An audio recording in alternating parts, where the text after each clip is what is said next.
باب ما جاء في الرمي بعد زوال الشمس. وبه قال حدثنا احمد بن عبدة الزبي البصري قال حدثنا زياد بن عبد الله عن الحجاج عن الحكم عن مكسم عن ابن عباس رضي الله عنهما قال كان رسول الله صلى الله عليه وسلم يرمي الجمار اذا زالت الشمس. قال ابو عيسى هذا حديث حسن. یہ آپ لوگوں کو تھوڑا سا اندازہ ہو رہا ہے کہ امام ترمذی بڑی ترتیب سے لے کے چل رہے ہیں نا. وہ حج کا ایک پورا طریقہ جو ہے نا وہ ابواب کی شکل میں آہستہ آہستہ لے کے چلا رہے ہیں، تو اس میں غور کر رہے ہیں. تو اب رمی جمار سے متعلق ابواب باندھ رہے. تو حضرت ابن عباس رضی اللہ عنہ فرماتے ہیں کہ نبی علیہ السلام نے جمار کو رمی کی تھی، یعنی کنکریاں ماری تھی اذا زالت الشمس، جب سورج کا زوال ہوتا ہے. یہ باقی دنوں کی رمی کی بات کر رہے ہیں، پہلے دن کی نہیں. قال ابو عیسیٰ ھذا حدیث حسن. جی آگے. باب ما جاء في رمي الجمار راكبا. وفي نسخة الشيخ محمد فؤاد عبد الباقي والشيخ شعيب رنود باب ما جاء في رمي الجمار راكبا وماشيا. وبه قال حدثنا احمد بن منين قال حدثنا يحيى بن زكريا ابن ابي زايدة قال حدثنا حجاج عن الحكم عن مكسم عن ابن عباس رضي الله عنهما ان النبي صلى الله عليه وسلم رمى الجمرة يوم النهر راكبا. وفي الباب عن جابر وقدامة بن عبد الله وام سليمان بن عمرو ابن الاحوص رضی اللہ عنہم اجمعین. قال ابو عیسیٰ حدیث ابن عباس رضی اللہ عنہما حدیث حسن والعمل علیہ عند بعض اہل العلم واختار بعضهم ان يمشي الى الجمار. وفي نسخة الشيخ محمد فؤاد عبد الباقي والشيخ شعيب رنود زيادة بعد قوله يمشي الى الجمار. وقد روي عن ابن عمر رضی اللہ عنہما عن النبي صلی اللہ علیہ وسلم انه كان يمشي الى الجمار. ووجه الحديث عندنا أنه ركب في بعض الأيام ليقتدى به في فعله. وكلا الحديثين مستعمل عند أهل العلم. وبه قال حدثنا يوسف بن عيسى قال حدثنا ابن نمير عن عبيد الله النافع عن ابن عمر رضي الله عنهما أن النبي صلى الله عليه وسلم كان إذا رمى الجمار مشى إليه ذاهبا وراجعا. قال أبو عيسى هذا حديث حسن صحيح وقد روى بعضهم عن عبيد الله ولم يرفع. والعمل على هذا عند أكثر أهل العلم. وقال بعضهم يركب يوم النهر ويمشي في الأيام التي بعد يوم النهر. قال أبو عيسى وكأن من قال هذا إنما أراد اتباع النبي صلى الله عليه وسلم في فعله لأنه إنما روي عن النبي صلى الله عليه وسلم أنه ركب يوم النهر حيث ذهب يرمي الجمار ولا يرمي يوم النهر إلا جمرة العقبة. شابش. یہ باب ہے باب ما جاء فی رمی الجمار راکبا، کہ سوار ہو کر کنکریاں مارنا. بعض نسخوں میں یہاں ماشین کا بھی لفظ ہے، دیکھو یہاں آیا ہے نا پیچھے نیچے محمد فؤاد عبد الباقی و شیخ شعیب الرنود فی رمی الجمال راکبا و ماشین، کہ سوار ہو کر کنکریاں مارنا، و ماشین یا پیدل ہو کر. تو حضرت ابن عباس رضی اللہ تعالیٰ عنہما سے روایت ہے کہ نبی علیہ السلام نے رمل جمرہ اپنی کنکریاں ماری تھی نار والے دن راکباً سوار ہو کر. وفی الباب عن جابر وقدامہ بن عبداللہ و مسلمان بن عمرو بن الحوص قال ابو عیسیٰ حدیث ابن عباس حدیث حسن صحیح. اور عمل اسی پر ہے. بعض اہل علم کیا واختار بعض نے اختیار کیا یمشی الی الجمار، کہ پیدل جمار کی طرف چلا جائے. وہ وجہ الحدیث عندنا، جو آپ علیہ السلام نے پھر سوار ہو کر کیا اس کی وجہ یہ ہے انہ رکب فی بعض الایام، کہ کچھ دنوں میں یعنی کچھ اوقات میں آپ سوار ہو کر کوئی کام کرتے تھے حج میں، لیقتدا بی فی فعلی، تاکہ آپ کے فعل کی اقتدا کی جائے، یعنی لوگ آپ کو دیکھ سکے. وکیل الحدیثین مستعمل عند اہل العلم، اور یہ دونوں حدیثیں اہل علم کیا استعمال ہوتی ہیں. اور دوسری اب ابن عمر رضی اللہ تعالیٰ کے نبی علیہ السلام کا نظار عمل جمار، جب آپ جمار کو کنکریاں مارتے مشائل ذائبن، تو پیدل چلتے جاتے ہوئے، وراجن اور لوٹتے ہوئے. قال ابو عیسیٰ ھذا حدیث حسن صحیح وقد رواه بعضهم عن عبید اللہ ولم يرفع. والعمل على هذا عند اکثر اہل العلم. وقال بعضهم يركب يوم النار، کہ یوم النار والے دن تو سوار ہو کر کریں، ويمشي في الايام التي بعد يوم النار، اور باقی دنوں میں پیدل چل کر جو یوم النار والے دن کے بعد پھر رمی جمار کریں. قال ابو عیسیٰ وکان من قال هذا، کہ جنہوں نے یہ کہا ہے ان کا گویا کہ مقصد یہ ہے کہ اراد اتباع النبی صلی اللہ علیہ وسلم فی فعلی، کہ نبی علیہ السلام کے فعل میں اتباع ہے، کیونکہ آپ نے یوم النار والے دن سوار ہو کر رمی کی تھی. لأنه انما روی عن النبی صلی اللہ علیہ وسلم انه رکب یوم النار، کہ آپ یوم النار والے دن سوار ہوئے تھے، حیث ذهب یرمی الجمار، جب آپ رمی جمار کی طرف گئے تھے. ولا یرمى یوم النار الا جمرۃ العقبہ، اور یوم النار والے دن صرف جمرہ عقبہ کو گویا کہ کنکریاں ماری جاتی ہے. دیکھو یہ جو جمار اور جمر کا لفظ ہے یہ ذہن میں رکھنا، یہ خود پتھر کو کہتے ہیں، ٹھیک ہے. تو پھر ان کے نام ہے جو ہے نا، جو بڑا شیطان ہے جس کو بڑا شیطان کہا جاتا ہے اس کو جمرہ عقبہ ہے اصل میں. تو وہ اس دن گویا کہ آپ علیہ السلام نے سوار ہو کر کیا تھا. تو پیدل ہو کر بھی کر سکتے ہیں۔ آپ علیہ السلام کا انہوں نے وجہ بتا دی کہ آپ لوگوں کو دکھانے کے لیے آپ نے سوار ہو کر کیا تھا تاکہ لوگ سمجھ سکیں کہ ان کو کنکریاں کیسے مارنی۔ جی آگے۔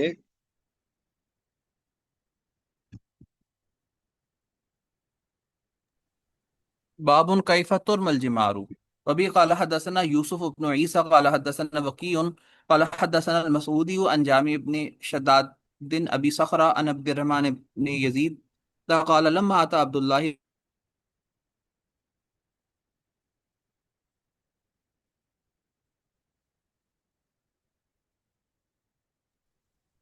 زبیر بھائی آپ کی آواز نہیں آ رہی۔ یہ ان کی آواز سب کیا گم ہو گئی ہے صرف میرے ہاں؟ گم ہو گئے سر۔ سب کے ہاں یہ جی۔ بیچارے تو پڑھ رہے ہوں گے۔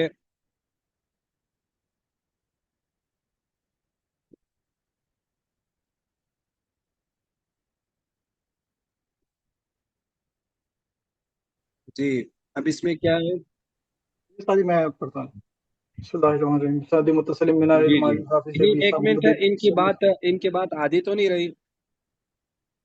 یعنی آپ ایسے اصل کچھ میں سنا رہے ہیں یا کچھ پوچھ رہے ہیں؟ جی اصل میں یہی بتا رہی تھی کہ جیسے کہا گیا کہ خواتین رات کو بھی مار سکتی ہیں، تو ہم لوگوں نے بھی رات کو ماری تھی۔ صحیح ہے ٹھیک ہے بالکل، چونکہ وہ جمعرات کا وقت ہے نا، وہ اگلے دن طلوع فجر تک ہوتا ہے، تو ٹھیک ہے۔ نہیں آپ وہ پہلے ہی رات کی بات کر رہے ہیں، پہلے دن آپ نے رات کو کنکریاں ماری تھی؟ نہیں سر، پہلے دن تو میں نے اپنے سسر ابو کی طرف سے بھی ان کی بھی ماری، اپنی بھی ماری، وہ ہاں مزدلفہ اگلے بھی دنوں جمع میں، ہاں اگلے دنوں میں بالکل اگلے دن ٹھیک میں۔ ہے، کر جی سکتے ہیں۔ جی جی بالکل، جی پڑھیں آپ۔ بسم اللہ الرحمن الرحیم۔ بسند متصلم من العلم حافظ ابی عیسیٰ محمد بن عیسیٰ بن سورۃ الترمذی رحمہ اللہ تعالی قال باب كيف ترمي الجمار وبه يقول حدثنا يوسف بن عيسى قال حدثنا وكيع قال حدثنا المسعودي عن جامع بن شداد ابي صخرة عن عبد الرحمن بن يزيد قال لما اتى عبد الله رضي الله عنه جمرة العقبة استبطن وادي واستقبل الكعبة وجعل يرمي الجمرة على حاجبه الايمن ثم رمى بسبع حصيات يكبر مع كل حصاة ثم قال والله الذي لا اله غيره من ها هنا رمى الذي انزلت عليه سورة البقرة وبيقول حدثنا حناد قال حدثنا وكيع عن المسعودي بهذا الاسناد نحوه قال وفي الباب عن الفضل بن عباس وابن عمر وجابر رضي الله تعالى عنهم قال ابو عيسى حديث ابن مسعود رضي الله تعالى عنه حديث حسن صحيح والعمل على هذا عند اهل العلم يختارون ان يرمي الرجل من بطن الوادي بسبع حصيات ويكبر مع كل حصاة وقد رخص بعض اهل العلم ان لم يمكنه ان يرمي من البطن الوادي رمى من حيث قدر عليه وان لم يكن في بطن الوادي وبيقول حدثنا نصر بن علي الجهزمي وعلي بن خشرم قال حدثنا عيسى بن يونس عن عبيد الله بن ابي زياد عن القاسم بن محمد عن عائشة رضي الله عنها عن النبي صلى الله عليه وسلم قال انما جعل رمي الجمار والسعي بين الصفا والمروة لإقامة ذكر الله قال ابو عيسى هذا حديث حسن صحيح۔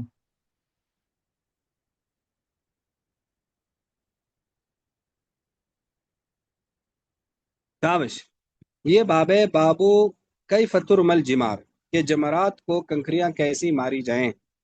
یہاں ذرا غور سے دیکھنا، حضرت عبد الرحمن بن یزید کہتے لما آتا عبداللہ، جب عبداللہ بن مسعود جمرہ عقبہ ہے، استبطن الوادی، یعنی استبطن الوادی کا مطلب ہے کہ وہ وادی کے درمیان میں آئے۔ استبطن کا مطلب ہوتا ہے پیٹ، یعنی اس کے بالکل اس درمیان میں آئے۔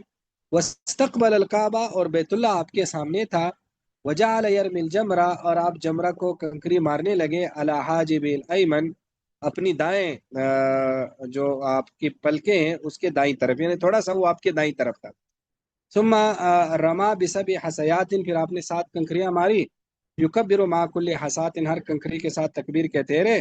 ثم قال والله الذي لا اله غيره منها هنا رمى الذي انزلت عليه سورة البقرہ، یہاں سے اس آدمی نے، اس شخصیت نے بھی رمی کی تھی جس پر سورہ بقرہ نازل ہوئی، یعنی نبی علیہ الصلوۃ والسلام۔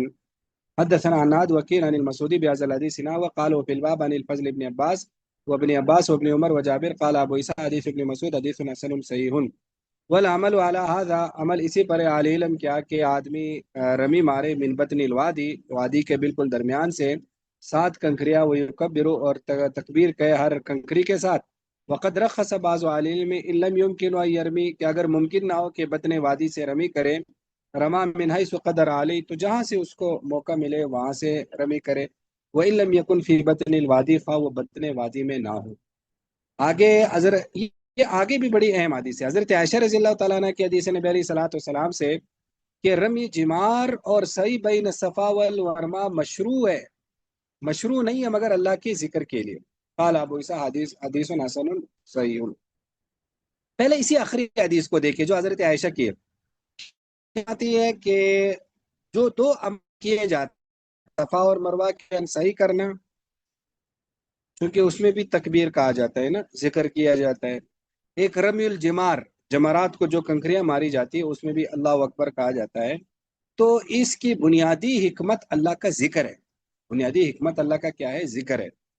اب سوال یہ کہ اللہ کا ذکر تو ویسے بھی کیا جاتا ہے، پھر اس عمل کے لیے کیوں کیا گیا؟ یہ عمل کیوں متعین کیا گیا؟ ظاہر عمل ہوگا تو سب اکٹھے ذکر کریں گے، اور ظاہر کنکریاں دیر تک ماری جاتی ہے، 7 کنکریاں ہوتی ہیں، تو جب ہر کنکری کے ساتھ اللہ اکبر کی آواز ہوتی ہے تو ٹھیک ٹھاک ایک سما بن جاتا ہے۔ اور اسی طرح سائی میں بھی یہی ہے۔ تو بنیادی مقصد ان کا ذکر اللہ ہے، یہ کوئی فالتو کام نہیں ہے کہ بھئی بلا وجہ کا کنکریاں مار رہے ہیں، بنیادی وجہ اس کی کیا ہے؟ ذکر اللہ ہے۔ ہاں، کچھ تاریخی روایات میں یہ بات آتی ہے کہ جب حضرت ابراہیم علیہ السلام حضرت اسماعیل علیہ السلام کو لے کے جا رہے تھے تو شیطان نے 3 بار آپ کو روکا، تو آپ نے ہر بار ان کو کنکریاں ماری۔ تو مینا میں یہ عمل اسی کی نقل کے لیے کیا جاتا ہے۔ تو گویا کہ یہ جو شیطان کو کنکریاں مارنا ہے ضروری نہیں، اب یا تو یہ پھر ثابت کرنا ہوگا کہ اسی جگہ پر ہی حضرت ابراہیم علیہ السلام نے ان کو کنکریاں ماری ہوگی، یا پھر ایسا لگتا ہے کہ کنکریاں تو مینا میں ماری ہوں گی کسی بھی جگہ، لیکن اس کی یادداشت کے لیے ایک جگہ مقرر کی گئی۔ تو گویا کہ دراصل یہ نہیں ہے کہ وہاں کوئی شیطان ہے، یعنی وہ جو جراتے ہیں وہاں کوئی شیطان ہے اور اس کو مارا جاتا ہے، ایسا نہیں ہے۔ یعنی ہمارے عوام میں تو اس طرح کے اس کی انٹرپریٹیشن کی جاتی ہے نا، کوئی شیطان ویتان وہاں نہیں ہے، اصل تو یہاں کنکریاں ماری جاتی ہے اللہ کے ذکر کے لیے۔ دوسرا، اس عمل کی یادداشت کے لیے یا اس کی کاپی کرنے کے لیے جب ہم کنکریاں مارتے ہیں تو گویا کہ ہم یہ عملی طور پر اللہ کو یہ بتانا چاہتے ہیں کہ یا اللہ ہم بھی ابراہیم علیہ السلام کی طرح شیطان کو اپنے سے دور کر رہے ہیں، کہ شیطان جو ہے نا وہ گویا کہ ہماری اس طرف نہ آ جائے۔ تو وہ جو جمرات ہے وہ شیطان کی تمثیل نہیں ہے، یہ بات ذہن میں رکھنا۔ کسی زمانے میں یہ کچھ ملحدین تھے تو انہوں نے یہ بات کہی تھی کہ دیکھو، اگر جو بڑے بڑے مینارے تم لوگوں نے کھڑے کیے مینا میں، اگر وہ شیطان کو پریزنٹ کر سکتے ہیں، ریپریزنٹ کر سکتے ہیں، اس کے نمائندے بن سکتے ہیں، یا اس کی وہ کہ نمائندگی کر سکتے ہیں، تو پھر اللہ کی نمائندگی بت کیوں نہیں کر سکتا؟ تو پھر بت کو بھی اللہ کی نمائندگی دے دیں۔ تو وہاں وہ جمرات یا وہ جگہ کوئی شیطان کی نمائندگی نہیں ہے۔ ظاہر کنکریاں کسی ایک ہی طرف مارنی ہوگی نا، ایسا تو نہیں ہے کہ آج ہی سارے ایک دوسرے پر مارے۔ تو ایک جگہ متعین کرنی ضروری ہے تنظیم کے لیے، یا یوں سمجھ لو مینجمنٹ کے لیے، تاکہ نقصان بھی نہ ہو اور ایک جگہ ہو، فوکس ہو نا۔ تو اس فوکس کے لیے اس طرح کا ایک ترتیب طے کیا گیا۔ یہ کوئی شیطان نہیں ہے، نہ شیطان کو مارا جاتا ہے۔ ہاں، عملی طور پر اس کا اظہار ہے کہ ہم شیطان کو کنکریاں مار رہے ہیں، یعنی عملاً پریکٹیکلی ایک اعلان ہے کہ جو ہے نا ہم شیطان کو ایسی دور کریں گے، لیکن باقاعدہ شیطان کو کنکریاں نہیں ماری جاتی۔ ایک تو یہ بات ذہن میں رکھنا۔ دوسری جو پہلی حدیث ہے، جو عبداللہ بن مسعود والی حدیث ہے، یہاں امام ترمذی رحمہ اللہ کی اس حدیث میں شراح نے لکھا ہے کہ تھوڑی سی غلطی ہے، امام ترمذی کی اس حدیث میں تھوڑی سی غلطی ہے۔ آپ میں سے کسی کے پاس بخاری شریف ہے؟ بخاری شریف تو یقیناً ہوگی۔ جی جی ہے سر۔ آپ بخاری شریف کی 1748 حدیث کھول سکتے ہیں؟ 1748 حدیث، میں سر ایک منٹ۔ ہاں ظاہر اسی کے آس پاس ہی حدیث ہوگی۔ سر ہم تو اس لیے مارتے ہیں نا کہ آپ صلی اللہ علیہ وسلم نے ماری تھی، تو سنت ہے یہ حضرت ابراہیم کی، آپ صلی اللہ علیہ وسلم کی۔ بالکل، یعنی ہم تو سنت کے طور پر مارتے ہیں، لیکن ظاہر ہے نبی علیہ السلام نے کیوں ماری تھی؟ تو وہ کہ وہ ان کے عمل کی جو پیچھے ایک حکمت ہے، ٹھیک ہے، اس کی بات ہو رہی ہے۔ یہ آپ نے بخاری شریف شیئر کر دیا؟ آپ اس کو تھوڑا سا بڑا کر دیں اور آپ 1748 نمبر حدیث پہ جائیں. 1748. سر یہ بعض آپ لوگ نا چار وہاں پہ جوتے بھی مارتے ہیں. جی جی کیا ہے؟ میں نے کہا بعض لوگ اتنے پرجوش ہوتے ہیں کہ وہ کنکریوں کی بجائے جوتے مار رہے ہوتے ہیں شیطان کو. ہاں بس یہ ظاہر ہے اس طرح سے ہوتا ہے. ٹھیک ہے پرجوش ہونا چاہیے لیکن یہ جوش پھر باقی زندگی میں بھی رکھنا چاہیے نا. تو وہاں کوئی شیطان نہیں ہے. بس خلاصہ کو ہے کہ اس کا یہ 1748 آ گیا نا. اب اس حدیث کو ذرا بڑا کر دیں. بڑا کر دیا. اب آپ اس کو دیکھیں اس میں الفاظ کیا ہیں. یہی حدیث بیانی جو امام ترمذی نے نقل کی ہے. ٹھیک ہے انہوں نے ابراہیم سے, انہوں نے عبد الرحمن بن یزید سے, انہوں نے عبداللہ سے انو ان تائل الجمر الکبرا کہ جب وہ جمرہ کبرا کے پاس پہنچے پھر کیا ہوا. انو جعل البیت عن یسارہ. دیکھو کہ بیت اللہ ان کے بائیں طرف تھا. ادھر ترمذی شریف کی حدیث میں آ رہا ہے کہ بیت اللہ ان کے سامنے تھا. تو یہاں غلطی ہے. ترمذی شریف کی حدیث میں غلطی ہے. دراصل یہ بتانا مقصد ہے امام بخاری کی حدیث ٹھیک ہے کیونکہ وہاں جو پوزیشن بنتی ہے انسان کی, اگر وہاں وہ کھڑا ہو جائے بطن وادی سے تو بیت اللہ سامنے ہو ہی نہیں سکتا. جو بیت اللہ ہے وہ گویا کہ آپ کے دائیں بائیں ہوگا. تو آپ نے کعبہ کو اپنی بائیں طرف کر دیا تھا اور مینا کو دائیں طرف کر لیا تھا. تو یوں گویا کہ پوزیشن بنی تھی. یہ غلطی بس صرف آپ کو دکھانی تھی. یہ بات آپ نے ذہن میں رکھنی ہے. تو کبھی اس طرح کی غلطیاں بھی راویوں سے ہوتی ہے جو ظاہر ہے پھر بعد میں دوسرے راوی ان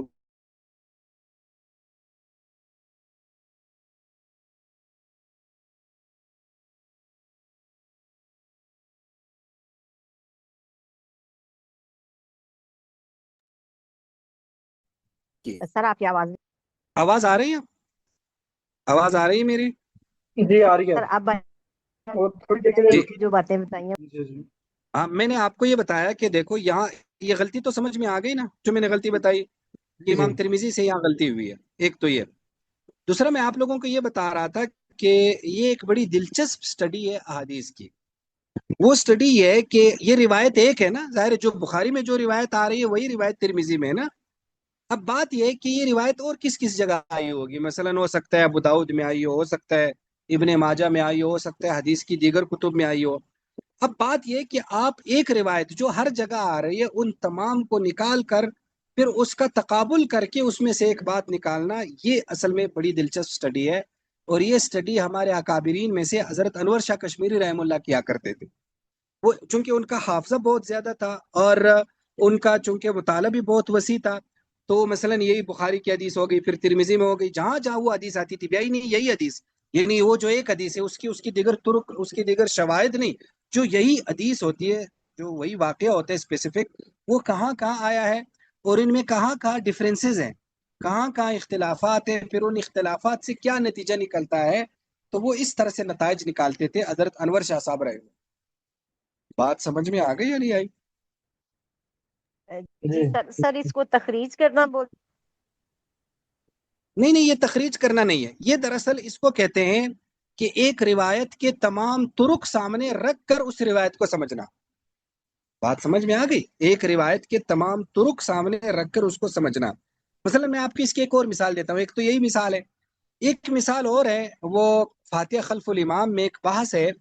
نبی علیہ السلام صحابہ کو فرماتے ہیں کہ جب امام اس لیے بنایا جاتا ہے کہ تم اس کی اقتداء کرو, جب وہ تکبیر کہتا ہے تو تم تکبیر کہو, جب وہ قرات کرتا ہے تو تم خاموش رہو. یہ میں نے وہ روایت آپ کو فاتحہ خلف الامام میں وہ دلیل کے طور پر کروائی بھی تھی. اب یہ روایت جو ہے نا وہ کچھ اس کے کچھ طرق میں یہ الفاظ آ رہے ہیں کہ جب امام قرات کرے تو تم خاموش رہو, کچھ طرق میں یہ الفاظ نہیں ہے. اب یہاں محدثین میں ایک جھگڑا ہے کہ الفاظ ہے یا نہیں. ٹھیک ہے, اب حضرت انور شاہ صاحب کشمیری رحم اللہ نے کیا رزلٹ نکالا ہے. انہوں نے کہا یہ ایک روایت ہے ہی نہیں, یہ روایتیں دو ہیں. نبی علیہ السلام نے دراصل یہ جملہ دو الگ الگ مواقع پر ارشاد فرمایا.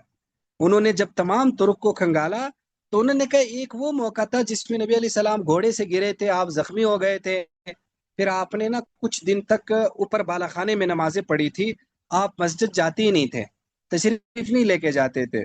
تو صحابہ آپ کے یہاں آتے تھے، ادھر ہی آپ کے پیچھے نماز پڑھتے تھے، تو آپ بیٹھ کر نماز پڑھایا کرتے تھے. تو اس موقع پر جو روایت ہے یہ الگ روایت ہے، اور ایک اور موقع کی روایت ہے وہ الگ ہے. پھر انہوں نے اس کو اس طرح سے رزلٹ نکالا تھا کہ جو ایک موقع کی، اب یہ مجھ سے تھوڑا سا بھول گیا کہ کس موقع کی روایت میں وہ جملہ ہے کس کی نہیں ہے، لیکن اتنی بات ہے کہ انہوں نے یہ نتیجہ نکالا تھا کہ جو اس موقع کی روایت ہے اس میں جملہ ہے، جو دوسری موقع کی روایت ہے اس میں یہ جملہ نہیں ہے، کیونکہ وہاں پر السلام کا اور بتانا مقصد تھا. تو اب گویا کہ روایت ایک تھی، لیکن حضرت انور شاہ صاحب رحمہ اللہ نے جب تمام طرق کو سامنے رکھا تو انہوں نے بتایا کہ نہیں، روایات جو ہے نا ان کا موقع الگ الگ ہے. تو یہ ہوتا ہے کہ آپ کو یہ بھی پتہ چل جاتا ہے کہ یہ دو روایتیں یا ایک روایت. پھر اسی طرح ایک روایت میں کسی جگہ ایک جملہ حذف ہوتا ہے، کسی جگہ اضافہ ہوتا ہے، تو اس اضافے وغیرہ کو ملا کر اس کا پورا نقشہ سامنے آتا ہے، تو وہ پورا نقشہ بھی سامنے آ جاتا ہے. تو یہ بھی ایک سٹڈی ہے جو ہے تو مشکل سی، لیکن بڑی دلچسپ ہوتی ہے، جس میں حدیث کے، تو اس لیے اب اس کے بتانے کا آپ کو مقصد یہ ہے کہ کوئی بھی حدیث سن کر فوراً فیصلہ نہیں کرنا چاہیے کہ یہ کیسی حدیث ہے. تھوڑا سا اس کے باقی طرق کو دیکھنا چاہیے، تاکہ وہ پورا واقعہ یا اس کا جو پس منظر ہے، جو بیک گراؤنڈ ہے، یا جو اس میں کچھ مسنگ ہے، جو ظاہر راوی تو پوری چیزیں بیان نہیں کرتے تھے نا، وہ تو جو اس موقع کی چیز ہوتی تھی وہ بیان کر لیتا تھا. بسا اوقات اس میں اور بھی چیزیں ہوتی تھی وہ بیان ہی نہیں کرتا تھا، پھر کسی اور موقع پر دوسرا راوی بیان کر لیتا تھا. تو اس لیے اس طرح سے احادیث کو سب کو سامنے رکھ کر احادیث سمجھنی چاہیے، جو پھر پوری حدیث سمجھ میں آ جاتی. اب بات سمجھ میں آ گئی یا نہیں؟ جی استاد. جی پڑھیں آگے. بسم الله الرحمن الرحيم. باب ما جاء في كراهية طرد الناس عند رمي الجمار. وبه يقول حدثنا أحمد بن مني قال حدثنا مروان بن معاوية عن أيمن بن نابل عن قدامة بن عبد الله رضي الله عنه قال رأيت النبي صلى الله عليه وسلم يرمي الجمار على ناقته ليس ضرب ولا طرد ولا إليك إليك. یہ وفي ان کی آواز آپ کے یہاں بھی آہستہ ہو گئی ہے صرف میرے یہاں؟ جی آہستہ ہے. آواز ٹھیک ہے سر. ليس ضرب ہماری طرف ولا سے ٹھیک طرد ہے. ولا إليك إليك. اب ٹھیک ہے جی استاد انشاء اللہ. تھوڑا سا اور کلیئر کریں. وفي الباب عن عبد الله بن حنظلة رضي الله تعالى عنه قال أبو عيسى حديث قدامة بن عبد الله رضي الله تعالى عنه حديث حسن صحيح وإنما يعرف هذا الحديث من هذا الوجه وهو حديث حسن صحيح وأيمن بن نابل هو ثقة عند أهل الحديث. شاباش. میری آواز آ رہی ہے؟ جی سر. میری آواز آ رہی ہے؟ جی سر آ رہی. میری جی آواز سر آپ جی. لوگوں کو آ رہی ہے؟ جی جی. جی. آ رہی ہے جی آپ کی یہ بات. باب ماجا فی کراہیت طرد الناس کہ جی کہ مکروہ ہے لوگوں کو ہٹانا یا دھکے دینا ان درم الجمار، جمار کو کنکریاں مارتے ہوئے. تو قدامہ بن عبداللہ کہتے ہیں میں نے نبی علیہ الصلوۃ والسلام کو دیکھا، آپ جمرات کو کنکریاں مار رہے تھے علی ناقتی، اپنی اونٹنی پر. لیس ضرب ولا طرد، نہ کسی کو مارا گیا تھا نہ کسی کو کوئی دھکا دیا گیا تھا. ولا الیک الیک، نہ یہ تھا کہ دور ہو جا دور ہو جا. الیک الیک کا مطلب ہوتا ہے دور ہو جا دور ہو جا، یعنی جس کو کہتے ہیں ہٹو بچو دور ہو جاؤ سائڈ پہ ہو جاؤ. اس طرح کی آوازیں نہیں تھی، بڑے آرام سے آپ کنکریاں مار رہے تھے. آپ کے ارد گرد صحابہ تھے، تو کوئی اس طرح کا پروٹوکول سسٹم نہیں تھا کہ آپ کے لیے الگ راستہ بنایا گیا ہو، آپ سے لوگوں کو دور کیا گیا ہو. تو بہت ہی ایک نارمل عام لوگوں کی طرح آپ نے بھی کنکریاں ماری اور باقی لوگ بھی کنکریاں مار رہے تھے. سبحان اللہ. تو آگے وہ فی الباب عن عبداللہ بن حنظلہ رضی اللہ عنہ قال ابو عیسیٰ حدیث قدامہ بن عبداللہ حدیث حسن صحیح وإنما يعرف هذا الحديث من هذا الوجه وهو حديث أيمن بن نابل وهو ثقة عند أهل الحديث. دیکھیں بڑی عجیب حدیث ہے، یعنی نبی علیہ الصلوۃ والسلام کی مکمل اتباع بڑی مشکل ہے نا. یعنی آپ اندازہ کریں حجۃ الوداع ہے، 1,00,000 سے زیادہ صحابہ ہے، اور آپ علیہ الصلوۃ والسلام اپنی آخری عمر میں کتنے کمزور ہیں، اس کے باوجود آپ علیہ السلام کے لیے کوئی اسپیشل بندوبست ہے ہی نہیں. بات سمجھ میں آ رہی یا نہیں آ رہی؟ تو کتنا یعنی آپ علیہ الصلوۃ والسلام کتنا عجیب و غریب شخصیت کے مالک تھے. یعنی کیا ہم میں سے آج کل کا جو مذہبی طبقہ ہے مثلا، کیا وہ اس چیز کو فالو کر سکتا ہے؟ آپ بتائیں، کہ اس چیز کو فالو کر سکتا ہے کبھی ہمارا نہیں. مذہبی طبقہ؟ نہیں کر کبھی سکتا نہیں. نا. ہاں تو گویا مشکل کہ ہے. ہاں نہیں سر. کبھی نہیں نا. تو کتنی بڑی بہت مشکل ہے. لیکن آپ علیہ الصلوۃ والسلام کا بسا اوقات انسان سوچتا ہے تو عقل سے بھی ماورا آپ کی شخصیت ہوتی ہے یعنی آپ وہ چیزیں بھی نہیں لیتے تھے جو بہت ہی سمپل ہے لینے میں. یعنی صحابہ کرام آپ کے لیے اگر الگ راستہ بنا لیتے، جگہ بنا لیتے، تو کیا مسئلہ تھا؟ لیکن اس کے باوجود آپ علیہ السلام اتنا زیادہ امت کے اس درجے پر آ کر نیچے آ کر آپ امت کے ساتھ جو گویا کہ زندگی گزارتے تھے، جو بہت ہی مشکل ہے اور بہت ہی عجیب و غریب ہے. جی آگے. بسم الله الرحمن الرحيم. باب ما جاء في الاشتراك في البدنة والبقرة. فبيقول حدثنا قتيبة قال حدثنا مالك بن أنس عن أبي زبير عن جابر رضي الله تعالى عنه قال نهرنا مع رسول الله صلى الله عليه وسلم عام الحديبية البقرة عن سبت والبدنة عن سبت. وفي الباب عن ابن عمر وابي هريرة وعائشة وابن عباس رضي الله تعالى عنهم. قال أبو عيسى حديث جابر رضي الله تعالى عنه حديث حسن صحيح والعمل على هذا عند أهل العلم من أصحاب النبي صلى الله عليه وسلم وغيرهم يرون الجزور عن سبت والبقرة عن سبت وهو قول سفيان الثوري والشافعي وأحمد. وروي عن ابن عباس عن النبي صلى الله عليه وسلم أن البقرة عن سبات والجزور عن عشرة وهو قول إسحاق. واحتج بهذا الحديث وحديث ابن عباس إنما نعرفه من وجه واحد.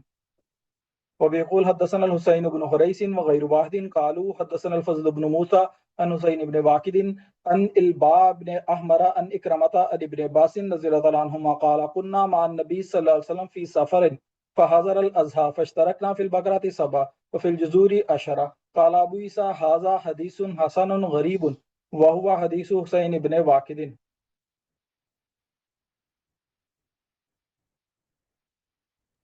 شابش ماشاءاللہ.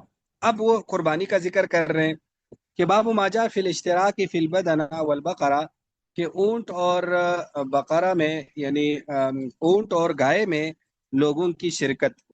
تو حضرت جابر فرماتے کہ ہم نے نبی علیہ الصلوۃ والسلام حدیبیہ والے سال قربانی کی تھی انصباتن 7 کی طرف سے، والبدنۃ عن 7 اور اونٹ بھی 7 کی طرف سے. وفی الباب عن ابن عمر وابی ہریرہ وعائشہ وابن عباس رضی اللہ عنہم قال ابو عیسیٰ حدیث جابر حدیث حسن صحیح والعمل على هذا عند علی من اصحاب النبی صلی اللہ علیہ وسلم وغیرهم يرون الجزور عن 7 کہ اونٹ 7 کی طرف سے اور گائے بھی 7 کی طرف سے. وہ قول سفیان الثوری والشافعی وأحمد. وروی عن ابن عباس عن النبی صلی اللہ علیہ وسلم ان البقرۃ عن 7 والجزور عن 10، کہ ایک حدیث یہ ہے کہ بقرہ 7 کی طرف سے اور اونٹ 10 کی طرف سے. وہ قول اسحاق واحتج بهذا الحدیث، لیکن ابن عباس کی جو یہ حدیث ہے یہ ایک طرق سے گویا کہ مروی ہے، اسی میں یہ الفاظ ہیں، ورنہ تو اس میں آگے انہوں نے اس کا ذکر کر دیا کہ یہ حسین بن واقد کے طریق سے کہ کنہ مع نبی صلی اللہ علیہ وسلم فی سفر، ہم نبی علیہ السلام کے ساتھ سفر میں تھے. فحضر الاضحیٰ، تو عید الاضحیٰ کا وقت ہو گیا، عید الاضحیٰ آ گیا تو ہم بقرہ میں 7 شامل ہو گئے، وفی الجزور 10 اور اونٹ میں 10. قال ابو عیسیٰ هذا حدیث حسن غریب وهو حدیث حسین بن واقد. تو خیر اس میں غرابت ہے، 10 کا لفظ نہیں ہے. مشہور روایات میں کس کا لفظ ہے؟ مشہور روایت میں 7 کا لفظ ہے کہ یہ 7 کی طرف سے اس میں ہوگا. تو لہٰذا وہاں بھی کسی نے قربانی کرنی ہے تو 7 اس میں شریک ہو سکتے ہیں، اور عید الاضحیٰ میں بھی 7 شریک ہو سکتے ہیں. یہ اتنا کافی آج، جس یا ایک اور باب پڑھنا ہے؟ اگر پڑھنا ہے تو پڑھ لیتے ہیں. پڑھ لیتے ہیں سر. بسم الله الرحمن الرحيم. باب ما جاء في پڑھیں. إشعار البدن. وبه يقول حدثنا أبو كريب قال حدثنا وكيع عن هشام الدستوائي عن قتادة عن أبي حسان الأعرج عن ابن عباس رضي الله عنهما أن النبي صلى الله عليه وسلم قلد نعلين وأشار الهدي في الشق الأيمن بذي الحليفة وأمات عنه الدم. وفي الباب عن المسور بن مخرمة رضي الله عنه قال أبو عيسى حديث ابن عباس رضي الله عنهما حديث حسن صحيح وأبو حسان الأعرج اسمه مسلم. والعمل على هذا عند أهل العلم من أصحاب النبي صلى الله عليه وسلم وغيرهم يرون الإشارة وهو قول الثوري والشافعي وأحمد وإسحاق. قال سمعت يوسف بن عيسى يقول سمعت وكيعا يقول حين روى هذا الحديث قال لا تنظروا إلى قول أهل الرأي في هذا فإن الإشعار سنة وقولهم بدعة. قال سمعت أبا السائب يقول كنا عند وكيع فقال لرجل ممن ينظر في الرأي أشعر رسول الله صلى الله عليه وسلم ويقول أبو حنيفة هو مسلى. قال الرجل فإنه قد روي عن إبراهيم النخعي أنه قال الإشعار مسلى. قال فرأيت وكيعا غضبا شديدا وقال أقول لك قال رسول الله صلى الله عليه وسلم وتقول قال إبراهيم ما حقك بأن تحبس ثم لا تخرج حتى تنزي عن قولك هذا.